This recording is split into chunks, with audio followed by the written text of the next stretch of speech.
Bonsoir et encore merci pour votre fidélité. Au sommaire de cette édition, la ville de Saint-Gilles inaugure les Seigneurales. Une exposition en hommage au pasteur Martin Luther King, la fête de la science bientôt à Nîmes, une manifestation sur fond de rap, c'est le festival tout simplement hip-hop. Le portrait d'entreprise de ce soir est consacré à la fromagerie Gobiac. Et en fin de journal, nous aurons le plaisir de recevoir Minéas Marfil, auteur du livre Abracadagascar, qui est paru récemment aux éditions Au Diable Vauvert. Mais pour commencer, l'opération Carton Azur. En effet, afin de lutter contre toute violence dans le sport, le préfet du Gard a relancé aujourd'hui l'opération Carton Azur. Menée en partenariat avec le Conseil général du Gard, avec l'Union nationale du sport scolaire et le comité départemental olympique et sportif, cette initiative a pour but de valoriser les comportements respectueux des règles, des joueurs et des arbitres. Olivier Michel était présent pour le lancement de l'opération. Basketball, volleyball, football, handball et rugby, ce sont 5 disciplines sportives qui vont participer à l'opération Carton Azur. Une opération qui vise à promouvoir le fair-play auprès des jeunes joueurs du département. Mise en place en 2000 et 2001, elle avait depuis lors été arrêtée. Aujourd'hui, c'est le préfet qui la relance, à l'heure où un derby de football comme Nîmes-Montpellier défraye la chronique pour les affrontements de pseudo-supporters. À titre tout à fait personnel, moi je suis toujours choqué par ces phénomènes de violence, par des gens qui bien souvent d'ailleurs ne viennent pas pour le sport, pour assister à un spectacle sportif, pour assister à un match, mais souvent uniquement pour se battre, pour la violence. Et ceux-là, il faut les écarter des stades. Afin de valoriser les comportements exemplaires et l'esprit sportif, chaque comité départemental établira un classement tout au long de la saison 2008-2009. Chaque discipline a établi un règlement spécifique à cette opération. Au niveau du fair-play, contre la violence, bien entendu, les cartons jaunes et les cartons rouges pour ce qui concerne le foot, par exemple. Et donc à la fin de la saison 2008-2009, il y aura un classement de fait. Les 2 meilleures équipes des moins de 18 et des moins de 16 se verront récompensées en préfecture une dotation en matériel. Les 2 premières équipes de chaque discipline se verront offrir survêtements et sacs de sport, voire peut-être plus, comme ce fut le cas pour la première édition, où avec un financement complémentaire de la direction départementale de la jeunesse et des sports, l'équipe du Soleil Levant s'était envolée pour Paris. Nous avons dormi à Clairefontaine avec l'équipe de France, nous sommes allés visiter Paris, nous avons mené nos jeunes à la Tour Eiffel, à la Géode, nous avons assisté au match France-Japon. Donc au Stade de France, et nos jeunes n'ont que de bons souvenirs de ces moments-là. Voilà qui devrait montrer la différence entre enthousiasme et débordement. La ville de Saint-Gilles inaugurait aujourd'hui les Seigneurales, un nouveau concept de logement pour retraités où tout a été pensé pour passer un séjour agréable et animé. Notre journaliste Alain Bonnet s'est rendu sur place, non pas pour réserver la sienne, mais tout simplement pour assister à la coupe du ruban inaugural. Vous rêviez de passer une retraite au calme dans un environnement idéal. Les Seigneuriales, nouveau concept de résidence pour les seniors actifs et indépendants, s'implantent à Saint-Gilles. D'abord, les maisons sont conçues en fait pour les seniors, pour éviter tout effort, toute difficulté. On va trouver des maisons de plein pied avec beaucoup de prestations comme la climatisation, comme les volets roulants et les stores électriques, des cuisines équipées, des douches à l'italienne, sans seuil, mais aussi une notion de sécurité qui est importante à cet âge-là, puisque les seigneuriales sont des résidences qui sont fermées avec un gardien qui vit toute l'année à demeure. Confort, sécurité, convivialité sont les mots d'ordre de ces résidences pour seniors, d'où le choix de Saint-Gilles, de par sa situation privilégiée en bordure du parc national régional de Camargue. C'est un bourg, une commune à taille humaine, où à la fois nos clients vont trouver tous les services à portée de la main, mais également une qualité de vie qui leur correspond très bien au moment de la retraite. Comme moi, vous avez pu voir quelle était cette réalisation, c'est magnifique, c'est un lieu de vacances, c'est un lieu idéal pour les seniors, actifs, et je suis vraiment ravi de l'inaugurer parce que c'est vraiment dans le sens où nous voulons développer Saint-Gilles. Ajoutez à cela des activités sportives, culturelles, de découverte, encadrées par des animateurs. C'est une programmation là depuis 2 semaines, donc une programmation en direction bien sûr d'un public senior, mais je dirais une tranche d'âge entre 65 et 75 ans ou 80 ans. Des sorties prévues sur Nîmes, des sorties prévues sur le marché de Saint-Gilles, des sorties sur un domaine viticole qui est juste à côté de chez nous. Ça s'appelle le domaine d'Or et de Gueule. La résidence des seigneuriales de Saint-Gilles n'est que la 18e en France et surtout dans le Midi, mais d'autres projets sont en cours de développement dans le pays et notamment en Bretagne et dans l'Île-de-France. Vous l'avez compris, ce n'est ni la première ni la dernière initiative du genre. Du 6 au 14 novembre, le lycée technique du Haudat accueille une exposition consacrée au pasteur américain Martin Luther King, dont on célèbre cette année le 40e anniversaire de sa mort. Photographies, textes et discours du célèbre pasteur sont au programme de cette exposition réalisée par le Centre Martin Luther King, une présentation d'Olivier Michel. En avril 1968, le pasteur Martin Luther King était assassiné. 40 années plus tard, son rêve est devenu plus que réalité avec l'élection d'un homme de couleur à la tête de la Maison-Blanche. L'exposition Hommage, réalisée par le Centre Martin Luther King et présentée au lycée du Haudat, donne dans ce contexte plus encore l'importance de sa lutte pour des valeurs citoyennes qui sont toujours à transmettre. Dans tout l'établissement, nous avons un grand souci d'avoir le respect des uns et des autres, quelles que soient les confessions, les races et cela. Je crois que l'école doit d'abord apporter cela, savoir vivre ensemble. Donc une exposition comme ça participe à ce mouvement, à l'apprentissage de la citoyenneté. Au travers d'une trentaine de panneaux, c'est toute une vie de lutte du pasteur qui est retracée. Une lutte de 40 ans qui a commencé en 1955 avec l'acte de rébellion d'une jeune couturière noire de l'Alabama nommée Rosa Parks. Vous savez qu'en 1955, il y a encore donc la ségrégation dans les bus, les blancs et les noirs n'ont pas le même statut. Les premiers rangs sont réservés aux blancs, ceux du fond du bus réservés aux noirs. Ce jour-là, Rosa Parks elle-même a dit que ce n'était pas du tout parce qu'elle était fatiguée, mais simplement peut-être fatiguée d'être obligée de céder sa place simplement à un blanc dans le bus. Elle a refusé justement de se lever. Refusant de se lever, elle a été arrêtée par la police. Et à partir de là, donc est né dans ce comté d'Alabama un mouvement de plus en plus grandissant de protestation et de soutien donc à son geste, à l'action de Rosa Parks. Ce mouvement va être finalement conduit, organisé par un jeune homme de 26 ans, un jeune pasteur, Martin Luther King. Principalement destinée aux étudiants de du Haudat, l'exposition en hommage à Martin Luther King est également ouverte au grand public de 8h à 18h jusqu'au 14 novembre. À noter que la salle des fêtes qui accueille cette exposition va être baptisée Salle Rosa Parks, du nom donc, vous l'avez compris, de cette figure emblématique de la lutte contre la ségrégation aux États-Unis, à l'époque où justement Martin Luther King se faisait connaître. La capitale gardoise fête la science du 17 au 23 novembre prochain, une série de rendez-vous autour des sciences humaines avec rencontres, débats et ateliers d'observation. Notre journaliste scientifique Nicolas Pinchino a assisté à la présentation du programme. La 17e fête de la science se déroulera à Nîmes du 17 au 23 novembre prochain. C'est sur le site Vauban de l'Université de Nîmes que le programme était dévoilé ce matin. C'est en effet la première année que l'Université autonome de Nîmes participe en tant que telle à ce rendez-vous. Autour de Jacques Marignan, le président de l'université nîmoise, Daniel Jean Valade, adjoint au maire délégué à la culture, et Jean-Christophe Lallemand, directeur de l'école de l'ADN, présentaient tour à tour les différents rendez-vous de cette fête de la science. On va avoir des sciences physiques, de la biologie, des sciences humaines, de l'archéologie. Enfin donc on peut un petit peu, on a une espèce c'est un peu à la carte, hein, c'est plus un menu imposé si vous voulez, et ce qui est un petit peu sympathique, quoi. À partir de lundi 17 novembre sur le site Vauban, tous les soirs des conférences seront proposées dès 18h. Puis samedi 22 et dimanche 23 novembre, plusieurs rencontres avec le public seront proposées au musée d'histoire naturelle et sur le site universitaire des Carmes face à Saint-Baudile. Au programme, plusieurs activités manuelles, notamment la démonstration de poterie préhistorique au muséum, observation du soleil au planétarium et enfin sur le site des Carmes, démonstration de maquettes hydrauliques, études du monde microbien, animation sur la robotique, intervention du Cogar sur les oiseaux et bien d'autres animations. Vous trouverez tous les renseignements sur le site www.fêtedelaScience-lr.fr. A noter qu'à Marcoule, il sera possible de visiter le Visiatum et plusieurs rendez-vous seront proposés sur le site du Pont du Gard.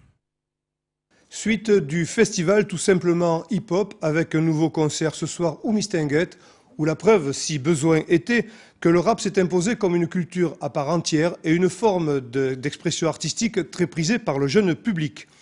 Le poids des mots, le choc des images avec Sami Moumeni. Dans toute sa splendeur, le chanteur Serge Gainsbourg sur Télémiroir à Nîmes. Le festival tout simplement hip-hop se poursuit et a organisé aujourd'hui dans l'enceinte du magasin Wall Street, rue Vieille École à Nîmes, une rencontre entre le public et les artistes invités pour le concert de ce soir au Mistinguett. Moi c'est la première fois que je vais à Nîmes, comme tous les publics du Sud, j'attends que ça bouge, tu vois, que c'est du moment que ça bouge, qu'ils sont réceptifs, tu vois, moi c'est ça l'essentiel, que ça se passe bien, que pour qu'il y ait d'autres éditions du festival, l'essentiel c'est que ça se passe bien, c'est ça le plus important, tu vois.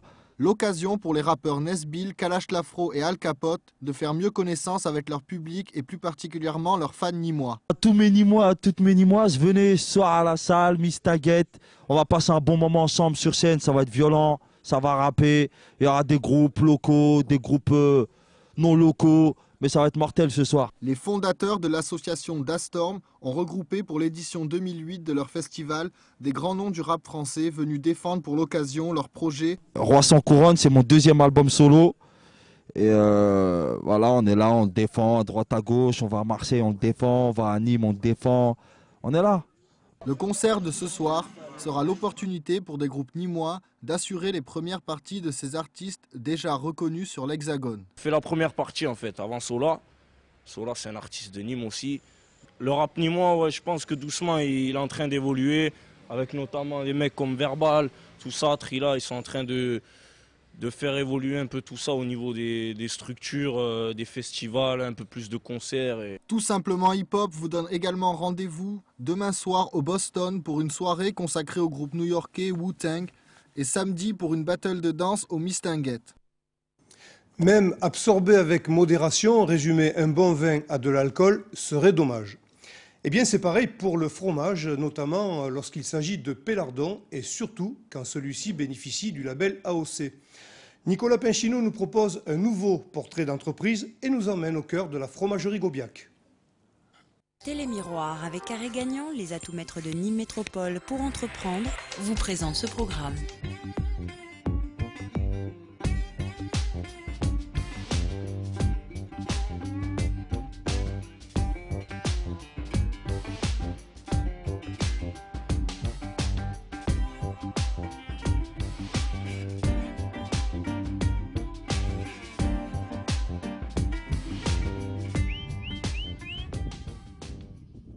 Nous, on a des chèvres alpines, donc. On a 62 chèvres, on les sort presque tous les jours, le plus possible, sauf quand il pleut. Donc elles vont pâturer pas mal en garrigue. C'est en 99 que Bruno Gaubiac s'est lancé dans cette aventure et depuis 2004, cet ancien électricien du bâtiment fabrique ses pélardons AOC. Les chèvres passent 2 fois par jour à la traite, le lait est ensuite mélangé à la présure pour le caillage. 36 heures plus tard, Bruno Gaubiac moule à la louche ses fromages qui sécheront plusieurs jours avant de passer à l'affinage. Un pélardon, ça ne s'abîme pas, ça ne fait que vieillir. Donc un pélardon qui est fabriqué en début de saison peut être vendu en fin de saison très sec. Mais son appellation pélardon, c'est à partir du 11e jour. Donc c'est un fromage qui commence à être suffisamment affiné pour avoir du goût. Souvent crémeux à partir du 11e jour. Il passe par toutes les autres étapes en vieillissant, en prenant du bleu puis du gris jusqu'à devenir très sec.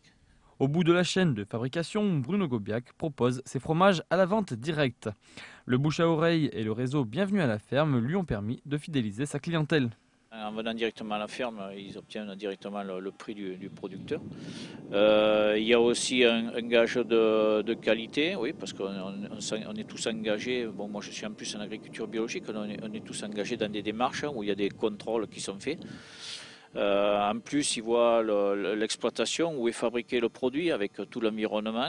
On leur présente souvent les animaux, donc les animaux les plus jeunes aussi, parce que les enfants aiment bien voir les petites chevrettes, les petits chevaux. De cet élevage à taille humaine, notre producteur de fromage propose aujourd'hui un produit de qualité.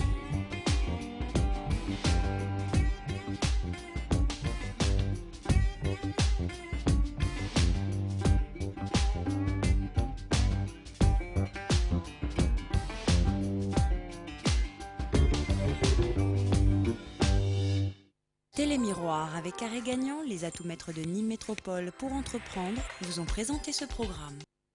Voilà, l'heure est venue d'accueillir notre invité. Nous savons que Marion Mazuric, directrice de Au Diable Vauvert est dans nos murs, nous l'accueillons toujours très chaleureusement. Ménéas Marfil, bonsoir. Bonsoir. Alors vous faites paraître aux éditions Au Diable Vauvert un ouvrage intitulé Abracadagascar. Oui. Alors est-ce qu'il s'agit d'une formule magique? Je crois que vous avez mis dans le mille, sauf erreur, c'est la formule la plus connue, abracadabra, disons, serait la formule la plus connue. Bon, moi, je me suis amusé à faire un petit hybride avec une île qui est tout aussi connue, qui est Madagascar. Voilà pourquoi Abracadagascar. Alors, c'est une première œuvre que vous signez ou... Oui, c'est une première œuvre, tout à fait. En tout cas, c'est la première œuvre que je conduis jusqu'à l'édition, quoi. Alors, bien sûr, nous allons savourer ce premier livre, mais déjà, d'entrée de jeu, j'ai envie de vous poser la question, est-ce qu'il y en aura d'autres? C'est un peu prématuré comme question parce qu'il faut d'abord lire celui-là.